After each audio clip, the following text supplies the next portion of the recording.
इस तस्वीर पर जरा गौर कीजिए। ये तस्वीर देखिए, थोड़ी देर में इसी तरह से अदालत में मौजूद होगा अतीक अहमद, माफिया अतीक अहमद इसी तरह से कटघरे में मौजूद होगा और जज साहब फैसला सुनाना शुरू करेंगे। इस फैसले का इंतजार न सिर्फ इस मामले में पीड़ित पक्ष कर रहा है बल्कि पूरा देश कर रहा है, क्योंकि ये घड़ी अरसे बाद आई है, दशकों बाद आई है। आपने देखा होगा लंबी क्राइम कुंडली है अतीक अहमद की, लेकिन जिस अंदाज में अतीक अहमद अब तक कानून से बचता आया है वो हम सब जानते हैं। किस तरह से उसके खिलाफ कोई गवाही देने के लिए तैयार नहीं हुआ इतने सालों में, और जिसने गवाही दी उसने अंजाम भुगता, ये भी हम जानते हैं। विक्रम सिंह साहब हमारे साथ इस वक्त मौजूद हैं। विक्रम सिंह साहब, क्या यह सवाल बार बार आज आपके जहन में भी आता है कि आखिर ऐसा मुमकिन कैसे हुआ? इतने सालों तक यह अपराधी कानून के फंदे से बचा कैसे रहा? निसंदेह ये सवाल तो उठेगा ही।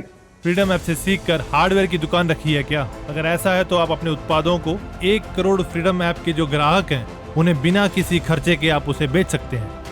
हमारी कानून व्यवस्था में ऐसा शातिर अपराधी, एक मिसाल है शहाबुद्दीन बिहार की, जिसको वहां के तत्कालीन डीजीपी अभयानंद जी ने न सिर्फ मुकदमा लिखवाया और सजा कराई और उसका पॉलिटिकल करियर खत्म किया। और ये भी केस जब लिखा था, जब मैं उत्तर प्रदेश का पुलिस महानिदेशक था, तब ये अपराध पंजीकृत हुआ, पूरी पैरोकारी की गई, लेकिन बाद में जो फॉलो अप होना चाहिए था, जो इसके साम्राज्य को तहस नहस करने की कार्रवाई होनी चाहिए थी, नहीं हुई। गवाहों को सुरक्षा नहीं मिली। परिणाम सबके सामने है कि एन केन प्रकारेण अतीक ने उन सबको अपने रास्ते से हटाया। और आज जो आपके सामने जो देवी जी ने अपना वक्तव्य दिया था, उससे ये स्पष्ट हो जाता कितने भयाक्रांत सब लोग अतीक से आज भी हैं। मैं उम्मीद करता हूं कि आज न्याय होगा। और वो खौफ विक्रम सिंह जी अतीक में भी देखने को मिला। जब उसे साबरमती जेल से प्रयागराज के नैनी जेल ले जाया जा रहा था तो वो खौफ दोनों भाइयों में देखने को मिला। लेकिन जिसने ये लंबी कानूनी लड़ाई लड़ी वो उमेश पाल, वो इस दुनिया में नहीं है, लेकिन उसने बदस्तूर 17 साल तक पैरवी की इस पूरे मामले पर। और अब ये ऐसा पड़ाव जो कि फैसले की घड़ी है। हमारे साथ एडवोकेट मुरारी तिवारी जी भी मौजूद हैं।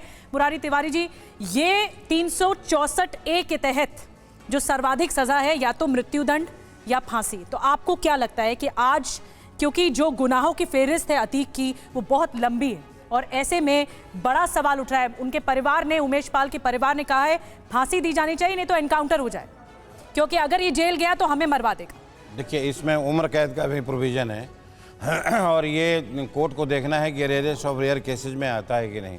जब भी फांसी की सज़ा होती है तो उसमें सारे सर्कमस्टांसेस को देखते हैं कि क्या ये घटना इतनी जघन्य थी कि इसमें उम्र कैद होनी चाहिए, फांसी की सज़ा होनी चाहिए।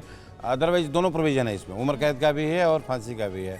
अब ये देखना है कि कोर्ट क्या कंसीडर करती है, उस वक्त के सर्कमस्टांसेस क्या थे, क्योंकि आज के सर्कमस्टांसेस देख करके उमेश पाल का मर्डर भी हो गया तो आज तो ऐसा ही लगता है कि फांसी से कम नहीं होनी चाहिए।